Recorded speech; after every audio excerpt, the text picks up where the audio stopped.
let's talk about fear. Not just the obvious kind, like fear of the dark or losing someone you love. It could be fear of not having enough money, fear of being alone, or fear that some painful experience from the past might come back again. And sure, we could try to break it all down, analyze every fear one by one. But don't you think that's exhausting? It's like going down an endless checklist that never really gets to the point. What if instead, we went straight to the root of fear? Most of us don't actually take the time to look deeply into what fear does to us. We don't really notice how much it shapes our choices, our habits, even our relationship. Fear twists things. It leads to all kinds of reactions that don't feel like us. Panic, avoidance, shutting people out, or clinging to them too tightly. Take loneliness, for example. Many people are afraid of feeling lonely, so they constantly seek out companionship, not always out of love, but out of fear. And when that companionship isn't there, fear shows up again. So we build walls, we resist, we escape, but all that running creates more tension, more confusion. It's like we're trapped in our own maze. That's why it's so important to really understand fear, not just manage it, not just distract ourselves from it, but to look at its structure, to see how it functions in us. Because when we don't see clearly, our intelligence stays asleep. And our purpose here, yours and mine, is to awaken that intelligence, not your personal opinion or mine, but a clear seeing that has its own kind of wisdom. A wisdom that isn't driven by fear or habit, but by truth.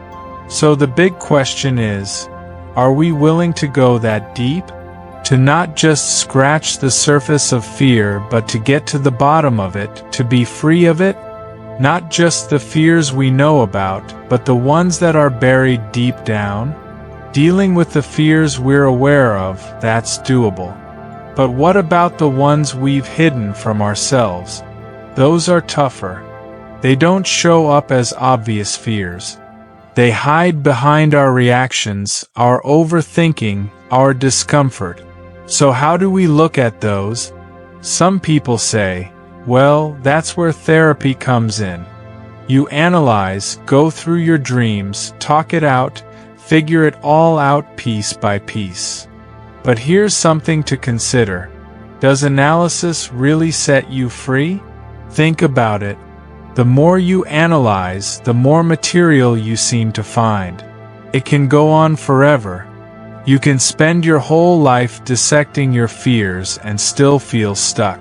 So together, let's question that. Not from a place of judgment, but from a place of curiosity. Is analysis actually helping us move forward? Because analysis assumes something pretty huge, that there's a me over here trying to analyze the fear over there. But what if the one doing the analyzing is the fear? What if the observer and the observed are not two different things?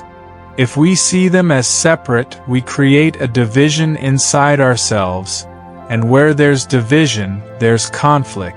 Always. And conflict keeps us stuck in the same loop. You can see this in relationships too.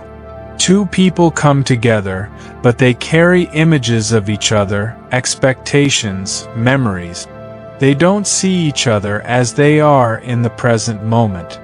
And that division creates tension, argument, distance, even when they care about each other. So maybe the real question isn't, how do I fix my fear? But rather, can I look at it without dividing myself from it? Can I observe fear without labeling, without judging, without needing to change it, just see it for what it is? That might be where real freedom begins.